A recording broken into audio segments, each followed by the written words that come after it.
ከዛሬው ዝግጅታችን አስቀድሞ የአንድ ደቂቃ የህሊና ጸሎት እንድናደርግ ፍቃዳችሁን ጠይቃለሁ።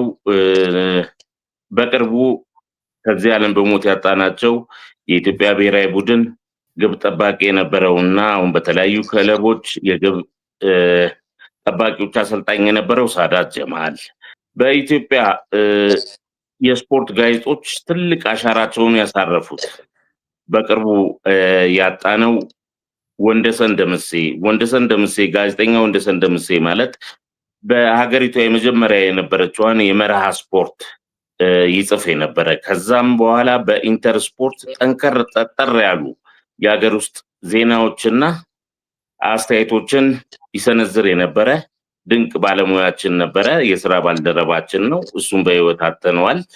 በቅርቡ ባለፈው ሳምንት በእናንተ በምትኖርበት በምድር አሜሪካ ህይወቱ አልፏል። ከዛም በተጨማሪ ምንጊዜም በልባችን የማይጠፋው ለኢትዮጵያ እግር ኳስ የተለያዩ ሀሳቦችን በማመንጨት የመፍትሄ ሀሳቦችን በማመንጨት የታሪክ ተመራማሪ የሆነው ቤተ መጽሐፍታችን የነበረው ገነነ መኩሪያ ምንጊዜም ከልባችን የማይጠፋው ገነነ መኩሪያ እንዲሁም ሌሎች የስፖርት ቤተሰቦች ያጣናቸው የስፖርት ቤተሰቦችን ለማሰብ የአንድ ደቂቃ የህሊና ጊዜያችሁን ታካፍሉኝ ዘንድ በታላቅ ትህትና ጠይቃለሁ።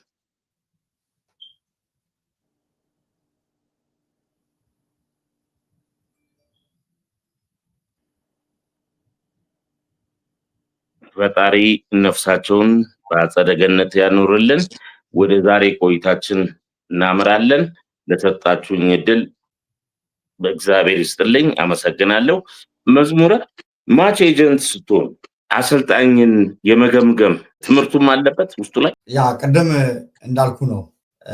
አሰልጣኝ መገምገም፣ ሀሳብ መስጠት ወይ ደግሞ የሆነ ነገር ኮንሰልት ማድረግ ያን ደረጃ ሳይሆን ልጄን ለማሰልጠን መጀመሪያ በትምህርት በጣም በዚህ ጉዳይ ላይ በስፖርት ማናጅመንት በዲፕሎማዎቹ ላይሰንሲንጉ የሆነ ደረጃ ሳልደርስ ስለ ኳስ መናገር ከባድ፣ ለዛውም በጣም ኮምፕሊኬትድ በሆነ ታይም ላይ ሀሳብ መስጠት።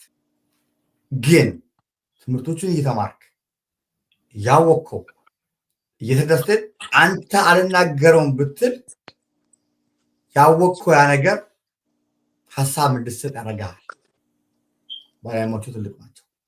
14 ሚቲንግ ኢንተርናሽናል ሚቲንግ ፓናል ውይይት በዚህ በእግር ኳስ ስቴክ ሆልደሮች በጣም የተከበሩ ኢንስትራክተሮች እግር ኳስን ያሉት የሚኒስትሮች ያሉበት 14 ሚቲንጎችን በተለያየ መማማሪያ መድረክ ረጅም ሚቲንጎች ፌዴሬሽኖችን በመጋበዝ እናንተ ትልቅ ናቸው፣ ሰርታችኋል። የሰራችሁ ነገር ጥሩ ነው።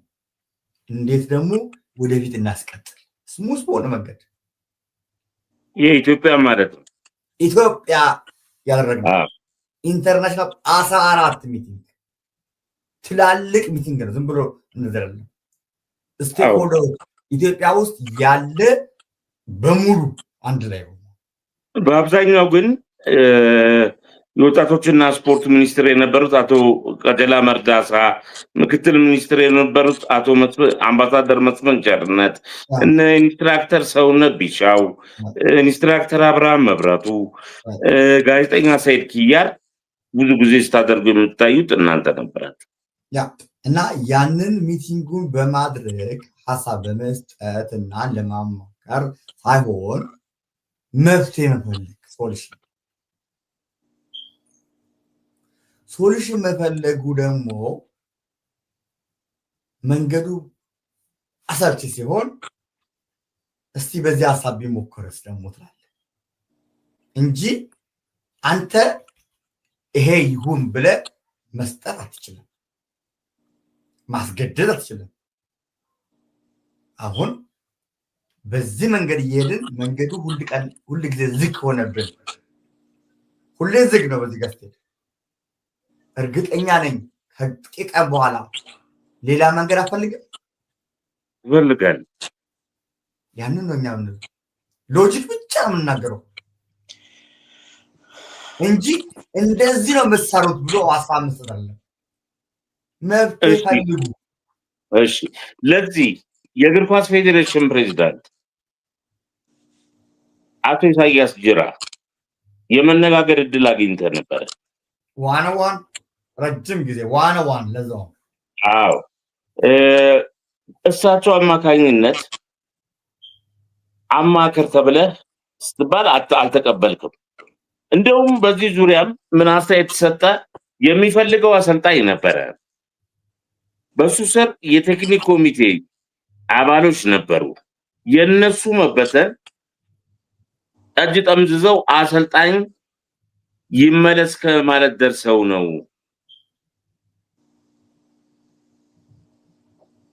የሚል አስተያየት ተሰጠበት። ይህንንና ሌላ አንድ ተዛማጅ ጥያቄ ላቅርብልህ መዝሙረ። ስልጣን ናፋቂ አይደለሁም ብለኛል። ስልጣን ናፋቂ ብትሆን ማማከሩን ትቀበለው ነበረ። በዓለም አቀፍ ደረጃ የደጋፊዎች ማህበር ያቋቋማችሁት አለ። አንተ ፕሬዚዳንት ነህ። ወንድሜ ወይም ስራ አጋሬ በጣም የምወደው ወንድሜ በለው ታናሽ ወንድሜ ሰይድ ኪያር ጸሐፊ ነው። ያ የደጋፊዎች ማህበር የተቋቋመው በአንተ ዋና አስተባባሪነት ነው። አንተ ስላቋቋምከው ነው ፕሬዚዳንት የሆንከው ወይስ ምንድነው ምክንያቱ? ተመርጠህ ነው? ምርጫ ተካሂዶ ነው? እሱ ያው የመጀመሪያው ምስስታ በነበር ታይም ላይ የብዙ ሰዎች ፍላጎት ነው። ሜምበሩ አንድ ላይ ፍላጎቱ ነው እንጂ ስንቱን መርጠት ይችላል።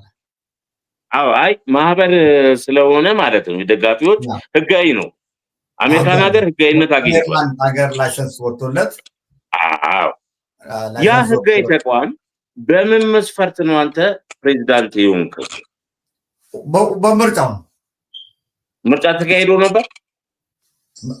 የመጀመሪያ ምስታ ስለሆነ በቃ በዚህ አካላይ 5 ኮርሶች እና ብዙ ሰው አይደለም። ማህበሩ ከተመሰረተ ምን ያህል ጊዜ ነው? ያ አሁን 5 ዓመት 6 ዓመት። አዎ፣ መቼስ እንደ ማህበር አንድ ማህበር በአመት ውስጥ ጠቅላላ ጉባኤ ማካሄድ አለበት። በዛው ላይ የሚመራው ተቋም መመረጥ አለበት። እንደዚህ መሆን ነበረው። ስለዛ መተዳደሪያ ደንብ አለው እንዴ? መመሪያ ደንብ ሳይኖር እንዴት ላስሰራለ? ኦኬ፣ መተዳደሪያ ደንብ ላይ ጠቅላላ ጉባኤ በስንት ጊዜ ይላል? የውስጥ ደንባችን ይሄ እኛ የውስጥ ደንባችን ነው። የግል ማህበር ስለሆነ የመንግስት ማህበር አይደለም። መተዳደሪያ ደንብ ግን አለው። አለን፣ የውስጥ ደንብ አለን እና የውስጡ ደንብ ላይ ይሄን አይገልጽም። የውስጡ ደንብ ይሄን አይገልጽም። ይገልጻል እንጂ በደንብ ይገልጻል። በስንት ጊዜ ይላል? እኛ ሶስት ዓመት ድረስ እንትን ይቀያየራል። ስለዚህ 5 ዓመት ሆኖታል፣ አልተደረገም ማለት ነው። በቃ እሱ የግል ማህበራችሁ ነው፣ ደጋፊው ዙሪያ ነው። ብዙም ትኩረት አንስተው የመንግስት ማህበር ሲሆን ነው ዘባለው። አዎ፣ የግልም ከሆነ ያው መተዳደሪያ ደንብ የውስጥ መተዳደሪያ ደንብ ካለው መተግበር አለበት።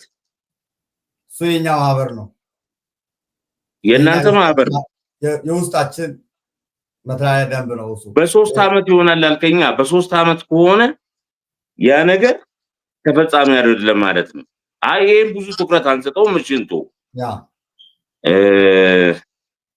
ወደ ሌላ ጥያቄ ስንሄድ ለምንድን ነው የኢትዮጵያ እግር ኳስ ፌዴሬሽን ያንተን ጥያቄ ተቀብሎ ፊፋ ማች ኤጀንት ሆነ ሚዛን ከሚደፋ ከሱ በተሻለ ደረጃ ላይ ከሚገኝ ብሔራዊ ቡድን ወይ ክለብ ጋር ላጫውታችሁ እድሉን ላመቻች ስትል ምንድነው ምክንያት የሚሰጡ? ያው ሰዎች ምንድነው የመጀመሪያ እኔ ወደ ፊፋ ማች ኤጀንት ሲመጣ እነሱም እንደዚህ አይነት ሌላ ሰዎች በግል እኛ እናመቻች የሚል ሰዎች መጡ። ነገርኩ የሆነ ነገር መድረክ ካሌለ መድረኩን አጃቢ ወይ ደግሞ ተከታይ ያመጣ። ቅድም ነገርኩ የሆነ ነገር ትልቅ መድረክ ሲመጣ መድረኮች ይቀጥላሉ እና ይሄ ሀሳብ መጣ። እኔ እንትን ፐርሰናሊ ፖዚቲቭ ሌላ ችግር በቃ እንደውም ጥሩ ነው አግዛለሁ ምን ችግር አለ? መስመሩን ሲስትና ለተፈለገለት ዓላማ ካልዋለ ደግሞ ወደ ራሱ መልሰን አሁንም ፖዚቲቭ ነው ማሰቡ። ለምንድን ነው የኔ ዓላማ ሀገር ማገዝ ብቻ ነው። በትክክል ስለዚህ መረጃውም አለ። አሁን የፌዴሬሽን አንድ ሰው የጥቅም ጥያቄ ሊያቀርብ ሲሞክር ያንተ ፊት ደግሞ አገሬን ላገልግል ማለት ያንን እድል እንዳሳጣህ ነው የሰማሁት። ከአንተ አንደበት መስማት ስለፈለኩ እንደዛ ብዬ አሁን ብለህ ማድረግ አልፈልግም። እንደነገርኩህ በጣም ፕራይቬሲ ሰዎችን ጠነቅቃለሁ። ከኔ ጋር አልሰራም በሚል እንትን አለ። እኔ ሀገሬን በነፃ ነው የማገለግለው። ተካፍሎኝ አይደለም እኮ ወይ ደግሞ ጥቅም ፈልጌ አይደለም ወይ ደግሞ የኔ ግቤ የኛ ብሔራዊ ቡድን ጀርመንን ገጥሞ ማሳየት ነው። የጀርመን ቡድን ይቀበላል። አሁን ካለን ደረጃ በዓለም ላይ እኛ እናሳድግ ራሳችንን እኮ ነው። ራሳችን ስናሳድገው ፈላጊያችን ይመጣል። እታችንን ግን ፈላጊ አይኖርንም። ራሳችንን ለማሳደግ ምን ማድረግ አለብን? አሰራር መቀየር። በየትኛው መንገድ ይታረም? ብሔራዊ ቡድናችን አሸናፊ እስኪሆን ድረስ አሰራራችን ልከለቅ ቅድም መልስ ይላለሁ። በዚህ መንገድ ሄደ ሁሉ ቀን መንገድ ዝግ ነው። ስለዚህ ልክ አይደለም። ቀይር መንገድ የምትሄድበት መንገድ ልክ ካልሆነ ለምንድን ነው ሁሌ እዛ የምትሄዱ? በዛ መንገድ እድሜ መጨረስ እኮ ነው። አሁንም እየመጣልኝ ነው የምንሄድበት አካሄድ ትክክል ካልሆነ የሚለው አሁን ያጫወቱ ራሱ መዝሙር ላይ እናንተ መቼስ በሐሳብ ደረጃ እንግባባለን ብዬ አስባለሁ። የምንናገረው የስፖርቱን ቋንቋ እንጂ የፖለቲካ ቋንቋ ስላልሆነ ስለዛ እኔ ከዚህ ቀደም የኢትዮጵያ እግር ኳስ ጠንክረን መስራት ነው አልሰራንም ነበር። አሁን የጂምን ጉዳይ ታነሳለ ጥንካሬ። ነገር ግን አሁን ለምሳሌ የጂኬ ስልጠና ለምንድን ነው የማይሞከረው? እንደ መፍትሄ ለምን አይቀርብም የሚል አመለካከት ላይ አድርሶኛል። አሁን እንግዲህ አሁን ጥሩ አስተሳሰብ ነው። እንግዲህ አሁን ቅድም ምንድነው ይሄው ላሳ ያመጣው አንተ የሄድንበት መንገድ ትክክል ስላልሆነ አይደለ? አንድ ታሪክ ልንገርህ እዚህ ላይ ሶሪ ገነነ መኩሪያ ነፍሱን ይማረው ወንድሜ ማለት ለጀርመን እግር ኳስ ፌዴሬሽን አጫወታችሁ ትክክል አይደለም ብሎ መጽሐፉን ታውቃለህ? ምን ላይ ሰጡት? ያው ጥሩ ነው። እንትኖች የራሳቸውን ግምገማ ይገመግማሉ፣ ጥሩ ሀሳቦችን ይቀበላሉ። ልክ አይደለም ብሎ አይገፈተርም። ዓለም ላይ ምን መለሱለት? እኔ የሆነ ጥሩ ፖዘቲቭ ነገር ተመለሰ ነው የሰማሁት።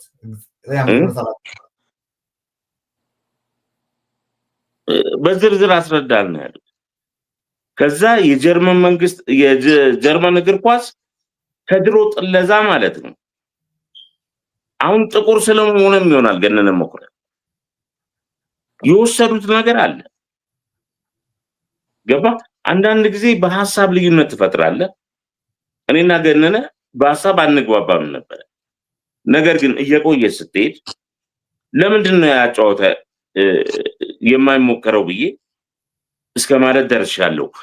ከዚህ ጋር ተዛማጅ ጥያቄ ልጠይቅልህ። አንድ ከአሜሪካ የመጣ አሰልጣኝ ከኢትዮጵያ እግር ኳስ ፌዴሬሽን ጋር ስራ ለመጀመር ስምምነት ፈጸመ ሲባል ሰምተናል። አንተ ደግሞ አሜሪካን ሀገር እግር ኳሷን እስከ እምብርቷ ታውቃታለህ።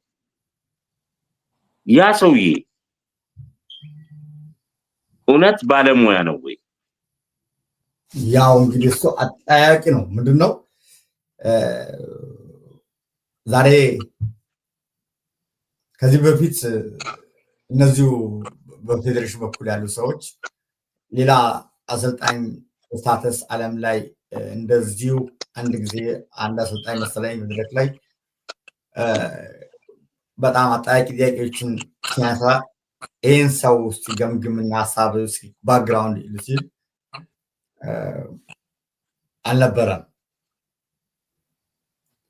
ይሄ አሰልጣኝ አሁን ይሄን አለው ይሄ ነው ያለው በሚል ሳይሆን ፌዴሬሽኑ የራሱን ሀሳብ የመረጠበትን መንገድ የራሱ አካሄድ አለው።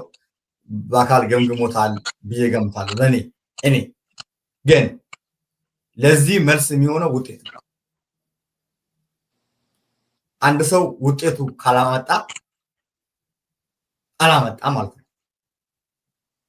ልክ አይደለም ሳይሆን የተከተለበት ፊሎሶፊ ልክ አይደለም ማለት ነው። ፌዴሬሽኑ ግን በዚህ ታይም ላይ ይሄ ነው የሚጠቅመኝ ካለ አይ ለምን አመጣኸው ደግሞ አልለውም። እኔ አሁን ሎጂክ ነው የምከተለው። አይ እኔ ይሻላለሁ ወከለ ይሻላለሁ እኔ ከዛ በላይ ነው ሀሳብ ማቀርበው። መሰረታዊ አሰራራችን ይቀየር። ወደፊት እኮ ለኢትዮጵያ ብሔራዊ ቡድን የምትመርጠው ሰው ታጣለ። ፊት የሚያደርግ ፊት ማለት ፊዚካሊ መሮጥ ሲቀማ ኳሱን አባሮ የሚቀማ ቦታውን የሚሸፍን ከሌለ ኳስ እንደ ጂኬ ነው ብትለው እሱ ብቻ አይበቃም ነው። ደግሞ ዓለም እሱ አይደለም ያለው። ሰርድ ፌስ የሚባል አለ ሶስተኛ ክልል ላይ እኮ ምን ማድረግ እንዳለበት እኮ የሚያውቅ ብሔራዊ ቡድን ነው። በሴትም በወንድ ሶስተኛ ረድፍ ላይ ሲደርስ ማጥቂያ ክልል ሲደርስ ወይ ኳሱን ወደኋላ ይመልሰዋል፣ ከፈለገ ለበረኛ ይመልሳል። ኃላፊነትን መውሰድ ይሄ ማለት ነው። ድግግሞች ስራ ልምምድ ከልጆች ጋር አልተሰራም ማለት ነው። ቅጣት ምት ያገባ ብሔራዊ ቡድን አልናፈቀ ቅጣት ምት የሚያገባ ልክ ነው። ቅጣት ምት የሚያገባ ቅጣት ምት ሲያገኘው እኮ ይደነግጣል። ባላገኘን እኮ ነው የሚሉት። ለምን ስላሰራን ነው። ኳስ መቀባበል ብቻ ኳስ መጫወት ውጤት ቀያሪ የሚባሉት ዋን ተገናኝተ በአካል ሸፍነ በጥንካሬ ሸፍነ የምትመታው ጎል ነው። ወንድ የሆነ ተጫዋች እንደዛ አልፈጠርንም። እኛ ተጠያቂ ነን። በአንድ ወር በሁለት ወር የሚገነባ የሚመጣ ነገር ዝም ብለህ መንገድ ላይ አንድ መሀል በገባ ሰርተህ ብሔራዊ ቡድን ገነባ። ኳስ ማግባት ካልቻለ ማሸነፍ የለም፣ ትሸነፋለህ ማለት ነው። በተቀባበለ 500 ጊዜ እኮ ተቀባብለናል ብለህ ቁጥር የምትሰጠኝ ከሆነ ስንት ጎል አግብተሃል? 5 ጊዜ ተቀባብለህ። መሰረታዊ ስህተቶችን አካሌ ስለተናገረ ተብሎ ልክ አይደለም ማለት ነው። ሎጂኩ እኔም አንተም የምናውቀው ነገር ነው የምናገረው ወይ ደግሞ ሚስተር ኤክስ መናገር ፈርቶ የቆመውን ነገር ወይ ደግሞ ሚስተር ዋይ መናገር የፈራውን ነገር ለመናገር ግን ቀድሞ መማር ነበረብን፣ ማወቅ ነበረብን። እንዳልናገር እንዳልሳሳት ማናጅመንቱ በስፖርት ማናጅመንቱ ኤቭሪ ነገር ሙሉ መሆን ነበረብኝ።